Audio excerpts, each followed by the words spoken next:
A torre de vigia diz: aqueles que morrem são absolvidos do pecado, mas também dizem que, após os 1000 anos, aqueles que forem ressuscitados na terra serão libertados da morte e do pecado de Adão.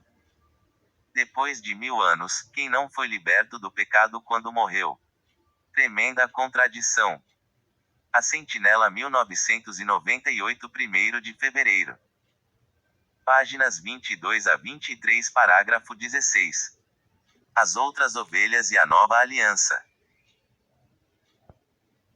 16 Ao final dos 1000 anos, todos os fiéis terão alcançado a perfeição graças ao ministério de Jesus Cristo e aos 144.000 sacerdotes que servem com ele. Então eles não apenas serão declarados justos como amigos de Deus, mas também serão justos.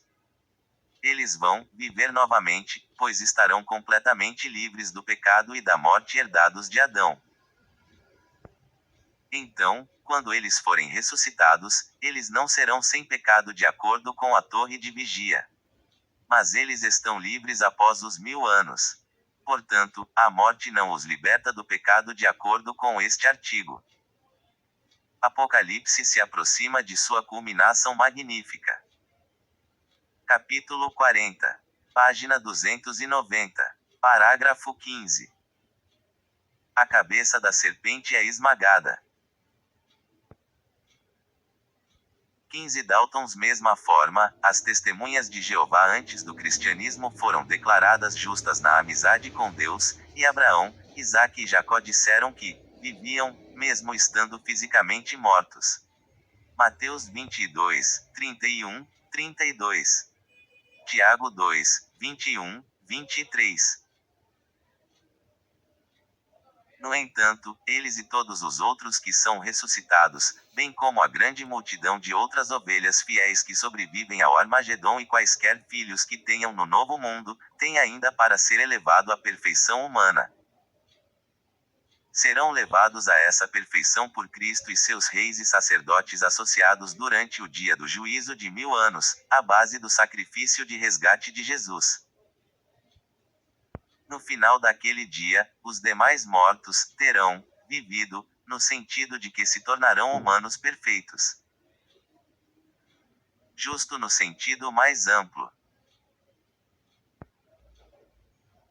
Então, se eles ainda não vieram a viver em sentido espiritual, mesmo quando ressuscitaram, então permanecem mortos em sentido espiritual até o fim dos 1000 anos, então a morte não os liberta do pecado e de seus efeitos.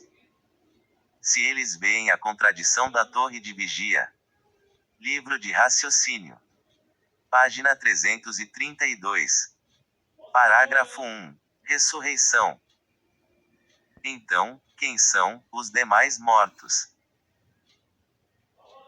Eles são aqueles da humanidade que morreram como resultado do pecado adâmico e aqueles que, embora sobrevivendo ao Apocalipse ou talvez nascidos durante o milênio, precisam ser libertos dos efeitos mortais desse pecado. Compare Efésios 2, 1. Que a morte já não os liberta do pecado.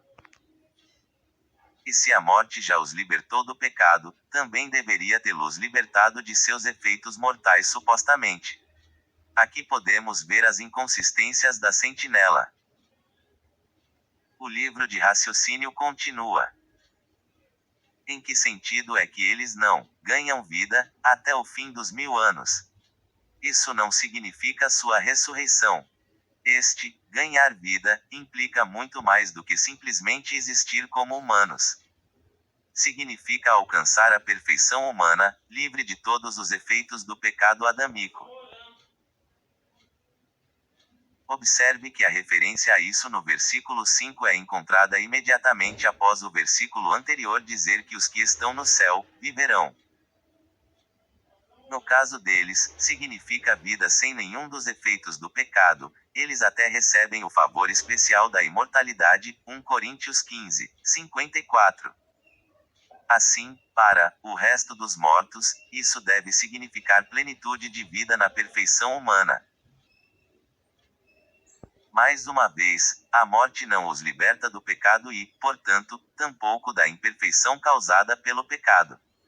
De acordo com este artigo. De acordo com a torre de vigia, os servos da antiguidade como Abraão, Isaque, Jacó, e aqueles que morrem das outras ovelhas, ainda ressuscitaram sob o pecado adâmico. 2. Eles tiram o versículo 5 do capítulo 20 do Apocalipse fora de contexto e mais uma vez repetem que esses mortos ressuscitaram sob efeitos do pecado de Adão. 3. Implica que Deus ressuscita essas pessoas imperfeitas e imperfeitas. Esta afirmação também é uma contradição de suas doutrinas, de acordo com uma má aplicação de Romanos 6:7 que diz: Romanos 6:7.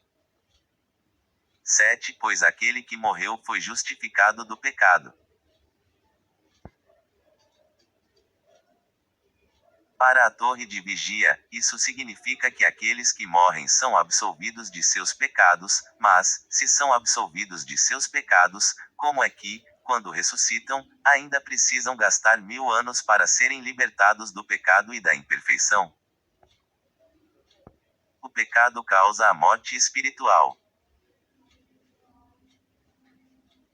E se essas pessoas que morreram já foram absolvidas de seus pecados quando morreram, então quando ressuscitaram já deveriam ter sido revividas no sentido espiritual, pois quando morreram estavam livres do pecado, e isso deveria ter sido naquele momento e não depois de 1000 anos, supostamente anos. Podemos ver as inconsistências das doutrinas da torre de vigia.